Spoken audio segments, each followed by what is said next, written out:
텐데 그러니까 이것도 제가 말씀드리고 싶은 점이 네. 하나예요. 최근에 모든 뭐 PB 분들이나 네. 아니면은 주식 관련된 유튜브를 보면은 한국 시장을 떠나야 하는 이유 뭐 이렇게 네. 해서 네. 한국 시장이 박스권이기 때문에 한국에서 주식 투자를 하면 벌기 힘든 장이다라고 이제 보통 대부분 얘기를 하시고, 반면에 이제 미국을 봐라. 네. 미국은 지금 한 4, 5년간 꾸준히 그쵸. 45도 각도로 오르지 않느냐. 이렇게 얘기를 해가지고 주식을 이제 미국으로 많이 투자를 하고 싶어 하시는 개인분들이 많으세요. 근데 이제 지금 박스권이라는 그 의미가 뭐냐면 한국 주식 시장의 체질이 바뀌고 있는 거거든요. 10년 전에 그 코스피 200, 그러니까 시가총액 첫 1위서부터 한 200위까지 이렇게 쭉 나래비를 세워보면은 그때 뭐 코스피 1등은 당연히 삼성전자였겠죠. 삼성전자, 뭐 하이닉스, 그 다음에 뭐 포스코, 그 다음에 은행주가 대부분이었다면 최근에는 보시면 아시겠지만 삼성전자, SK 하이닉스, 삼성 바이오로직스, 셀트리온도 올라와 있고, 지금 한국이 지난 50년간 엄청 성장을 했잖아요. 지금은 이제 또 추가적인 상승을 할 수 있는 그런 체질을 좀 바꾸는 과도기라고 보시면 될 것 같아요. 그래서 이럴 때가 오히려 주식 투자하기에는 기회가 더 많은 장이다라고 여러분이 아시면 좋을 것 같아요. 2010년에서 2013년도에 아모레퍼시픽이 지금은 코스피 200, 코스피 100에 들어있는 높은 시가총액이 큰 업체가 됐지만 그 당시에는 되게 작은 업체였고, 한미약품도 그 대표적인 예가 될 수 있을 것 같아요. 2010년에는 제약바이오나 화장품이나 이런 섹터 시가총액이 되게 작은 업체들이 지금을 와서 보면은 거의 이렇게 커가지고 바이오 섹터가 거의 한 6, 7% 되거든요. 이런 기회가 10배를 먹을 수 있는 장세였다라는 거죠.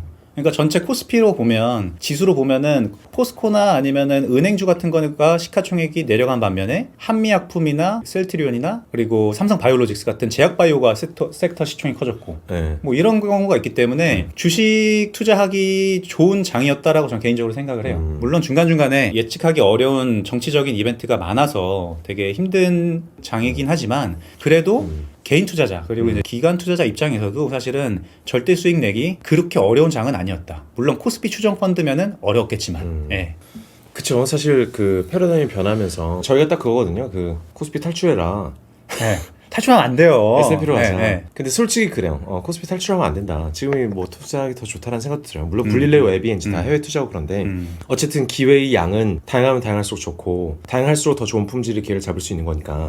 그러나 저도 그런 얘기 되게 싫어요. 장이 어렵다 얘기 되게 싫어요. 그거는 야, 장이 그럼 쉬운 적이 있었냐? 쉬운 적 없어요. 이거 진짜 좋은 말이에요. 쉬운 적 없어요. 장은 쉬운 적 없어요. 갑자기 뭐 장이 어려워졌다는 듯이 마치 맞아요. 태어나서 처음으로 장이 어려워졌다는 듯이 얘기하는데. 네. 그리고 앞으로도 계속 어려울 겁니다. 그렇죠. 그럼 지난 10년간 사실 한국의 역사적 기준으로 보면 중후장대 사업들이 꺾이면서 다른 신생 사업들이, 그러니까 한국의 미래를 이야기해 줄 수 있는 기업들이, 산업들이 커왔어요. 그중에 몇 가지는 뭐 가능성에 그칠 수도 있고, 몇 가지는 좀 문화적인 힘을 봤을 수도 있고, 네. 뭐 내수 혹은 소비 중심적으로 막 유통 중심적으로 갔을 수도 있고, 여러 가지가 있겠지만 한마디로 기존 코스피의 문법이 바뀌면서 새로운 애들이 확 떴죠. 그러나 5년 10년 전에 그 큰 흐름을 잡아낼 수 있는 방법이 있었나요?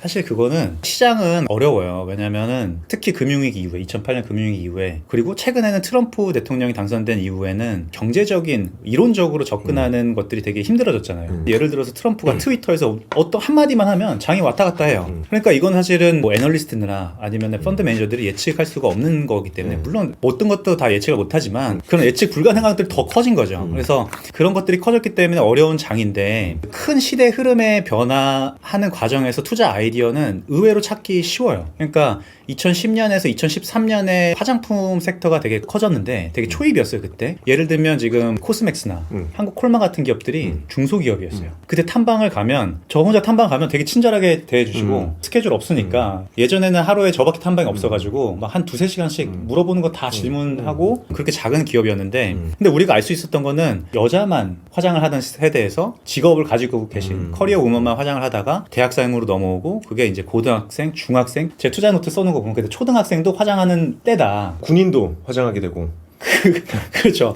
보통 그 우리가 단기적으로는 예측하기 힘들잖아요. 내일 코스피가 아니면 내일 삼성전자가 오를지 빠질지는 예측하기 어렵지만, 큰 시대의 변화, 흐름, 큰 패러다임이라는 건 이제 10년간의 변화를 보통 얘기를 하는데, 이 10년간의 변화는 좀 예측이 가능해요. 왜냐면 우리 맞아. 이미 주변에 우리가 습관이 이미 바뀌고 있거든요. 예를 들어서 지금 이 안주, 이게 혼밥, 혼술 이런 트렌드는 우리 주변에서 쉽게 찾아볼 수 있고 우리가 다 알고 있는 것들이거든요. 맞아요. 그러면 이러한 것들이 장기적인 추세에서 변할 거다라는 확신을 가지고 있으면 그때부터는 이 변화 안에서 우리가 찾을 수 있는 수혜 업종이나 수혜 기업은 뭐가 있을까? 그리고 반대로 피해보는 업종이나 피해보는 기업들은 뭐가 있을까? 그런 거를 생각해가지고 천천히 접근하다 보면 의외로 큰 흐름에서는 개인 투자자분들은 장기 투자를 기관 투자자보다 잘 하시니까 그런 데서는 크게 먹을 수 있죠. 그래서 의외로 큰 흐름은 알기 쉽다.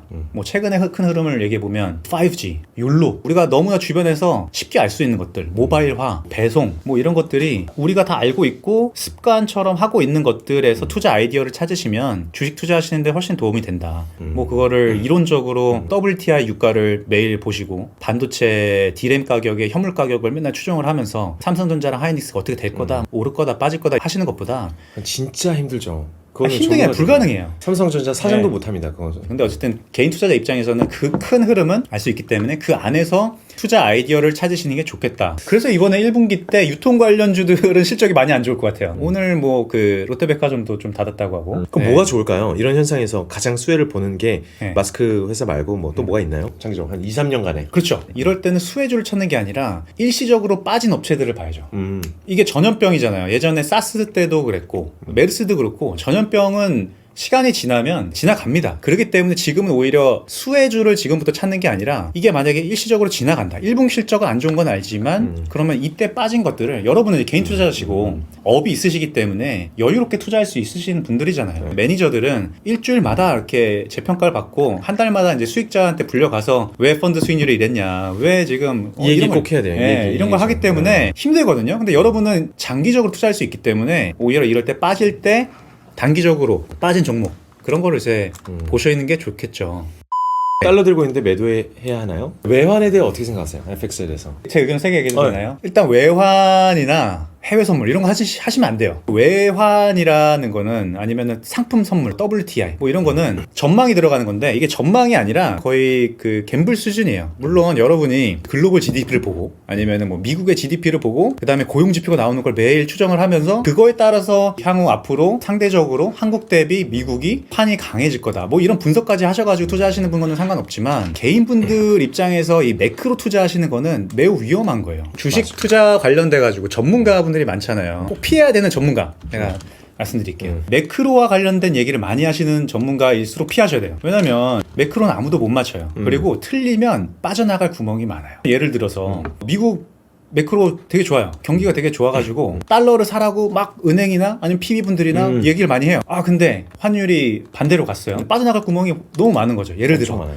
아 트럼프가 이렇게 얘기를 해서 전쟁이 날 줄 네, 알았냐. 이렇게 빠져나갈 구멍이 많아요. 그래서 개인분들은 상대적으로 매크로보다 예측 가시성이 높은 종목에 투자를 하시는 게 나아요. 그것도 여러분 주변 환경에서 할 수 있는 거. 이 진로이즈백 같은 거 나오고 테라 맥주 나오고 이런 거 봤을 때 지금 지난 몇 년간 엄청 힘들어하던 하이트 진로를 이제 좀 봐야 되나 이런 생각을 하실 수 있고 매크로, 뭐 환율, 해외, 선물, FX 이런 거는 개인 투자자분들은 하면 안 된다. 정말 좋은 전문가, 블릴레오처럼 전문가를 만나면은 대신해주는 거는 오케이.